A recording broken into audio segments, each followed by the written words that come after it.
What's going on, boys? I'm at the weird stage in my life where I've lived my entire life with zero accountability, personal or from really anyone else. And now I'm in the position of co-running a massive movement of young men, and suddenly I have a lot of eyes on me, my mannerisms, what I do, how I behave, and that is not something that I'm used to. I have of course been developing myself as well, and with that development comes a lot of self-accountability as well. So two new forms of accountability being added into the mix. I'm going to tell you guys a story now which happened about an hour ago. So I've been in Dubai for a month now, and the process of moving here is actually nearly complete, which is quite nice. Here in Dubai we actually have quite a lot of fans, which doesn't surprise me at all actually, because the channel's now hit 1.4 million subscribers, and a lot of those are going to be, you know, all across the world. We've done a couple of fan meetups which have went very well. The first time we did a fan meetup was when we did a trip to Amsterdam, and I didn't really handle it very well at all. We did two meetups, and the first one I just felt very disassociated. This is not something I'm used to at all. I'm not used to people coming up to me, talking to me, wanting to talk to me, caring about my opinion, sort of looking at how I look. I'm sure people do it subconsciously, but like now there's a magnifying glass on me, you understand? I didn't handle it very well at all, and I ended up like, you know, sort of disassociating, having little mini panic attacks. Then we did the second meetup, and I threw myself into that one a little bit more, and I appreciate it a bit more. But this is something that I'm still getting used to. The fan meetups here in Dubai have both been really fun, really great, very good intellectual conversations. I'm putting myself across in a much better way, a lot more confident, you know, and I'm more comfortable in my own shoes. So that's fantastic.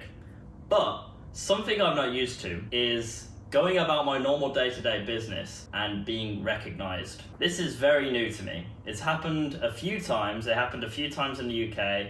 It's happened a few times here as well. And understandably, like, this is just not something which goes through my brain very often, and it's not something I'm used to. I was just about an hour ago going about my business here in Dubai. Me and Hamza were trying to find a MMA gym to collaborate with on some business. I've had, you know, a bit of a long day. We went to a doctor's appointment together. It was quite boring. It was a very admin day, you know, very boring stuff. But on the ride home, I said to Hamza, like, okay, Hamza, there's this gym nearby. We've been putting it off, trying to like see this gym, see what it's like. So after this, I'm just gonna pop home, change my clothes, and quickly just go out, check out the gym. So I did that. I came home. I didn't change my clothes though, which is interesting. I couldn't really be bothered. I was like, whatever. I was wearing like my smelly gym gear. My hair was just like, you know, whatever. Just I'm not used to like caring about my appearance in that way. I've not really been that way inclined before. I've always been a bit of a rugged guy. I'm not really out to try and impress anyone. With that being said though, you should definitely try and impress yourself. So my mindset there is actually wrong. Something, once again, that is being developed. But anyway, I go out, I'm in my gym clothes, I'm just, you know, I'm looking a bit raggedy, whatever. Walking over to this MMA gym, and a fan recognizes me. He stops, he goes, Sam, I am completely and utterly AFK. I'm on a different fucking planet. And you know what I was thinking about? This is interesting, it's a bit of a side point. I was walking to this MMA gym, and I was thinking about how I still have some slight anxious thoughts about doing something so simple like walking into the gym and asking for a tour. I don't know what it is, like maybe I wasn't switched on. I think a very important component of this is how you look, because if you look good, you're gonna feel good. I looked like shit. So I just felt like a fucking idiot. I felt like an idiot just walking around. Felt like a homeless guy. And I was walking to this gym, and I was just thinking like,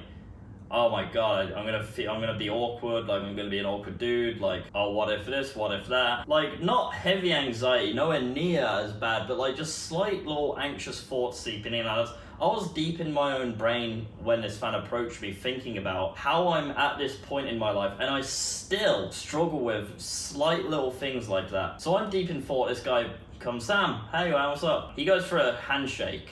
I go for a fist bump. I think one of the worst things on planet Earth is awkward handshakes. You gotta learn how to play them off though, and that's something which I need to learn. You need to learn how to just, laugh it off, like, oh, that was silly, haha, lol, let's try again, lol. But I didn't do that very well here, because once again, I was just so AFK. So, fist bump, handshake. This went on for like 10 seconds, I'm not even joking, it was absolutely awful. And then, I held my fist up, I was like, bro, I'm not gonna switch, you're gonna fist bump. And for 3 seconds, he still stuck his hand out, and I was like, dude, I'm not switching. Fist bumped me, he fist bumped me. Fuck me. And then afterwards, I also go for a handshake, so we do both. It just felt very awkward. It felt very awkward. Maybe it wasn't as awkward as like it is in my brain, just because I was once again just really lost in thought. And I just felt awkward. I felt awkward. I looked awkward. It was an awkward situation for me. And then we did like a little bit of small talk, and that again, like I just felt awkward doing that as well, because I was just like, I just did a fucking terrible handshake, and like I look like shit, and my brain is like still just, it's been pulled out of this like deep thought, and now I'm just like trying to be present in this moment and trying to not come across like a fucking idiot. And it didn't go well. I walked away thinking, oh my god, that can never happen again. That was awful. It probably wasn't anywhere near as bad as it was in my head, but I just felt really awkward. And it made me realize, like, I can't get away with being AFK anymore. I actually need to be on the ball 24/7. And that is so strange for me, because a lot of my life, I've just been an incredibly reserved person. I very much so keep to myself, and I'm not really out to try and impress anyone who I don't care about impressing. But here I am in this scenario where I actually have to be on the ball, otherwise people are just gonna have a bad impression of me. I'd like to think the guy wouldn't have a bad impression of me. His name's Artom. I'd like to think he doesn't have a bad impression, but like, wouldn't surprise me if he thought I was just a bit of an awkward like dude after that, because I mean I was an awkward fucking dude. That can't happen. It can't happen. So yeah, I thought I would just share that, because it's quite interesting, isn't it? As I've continued on this journey, obviously I am progressively overloading the amount of discomfort and stuff. There's been quite a fair bit of discomfort on this trip, a lot of very new things, new concepts being introduced to me. There's a lot of fighting, there's a lot of business meetings, a lot of professionalism, living alone. This is my first time ever living alone, and I'm doing it in a completely foreign country. But now there's a sense of accountability around simply just existing in public. And it's funny because sometimes Hamza says to me like, we have a plan to do, and Hamza says like, bro, I'm not really feeling like it, I'm not really up to it, I just feel a bit like, AFK, I'm just gonna go back and chill. And I'm just like, dude, just get on with it, man, what the hell? But now I'm sort of understanding more, because like, we're in this scenario where wherever we go, we can actually just get like recognized, and if you're not really on the ball, then you're gonna come across as strange, and that's gonna leave like a very bad impression on people who actually might look up to us. So I understand a bit better now. I thought I'd just share this though, because it's very interesting, like having that accountability sort of added into the mix. I don't know if I function in a strange way or not, because I think probably quite a lot of you already go about your day thinking like, oh yeah, people are looking at me, people are going to be judging me, I should act like this. That's probably more natural, but for me, I've never gave a shit. So this is new. And it's also like scaled up times 10, because I think a lot of you guys might think that like, oh yeah, I'm being judged, people are looking at me, but like, I think 9 times out of 10 people probably don't give a shit that you exist. But yeah, strange. And it's also strange that even at the place that I'm at and what I've achieved, I still get little stupid anxious thoughts and doubts about simply just getting a tour from the gym. But once again, I really do think that's down to just simply my attitude, how I look, and like, the sort of day I've had. It's just like, whatever. Anyway, thought I'd share that. I don't know if you derived any value from that, but I just find it very interesting. Take care, guys.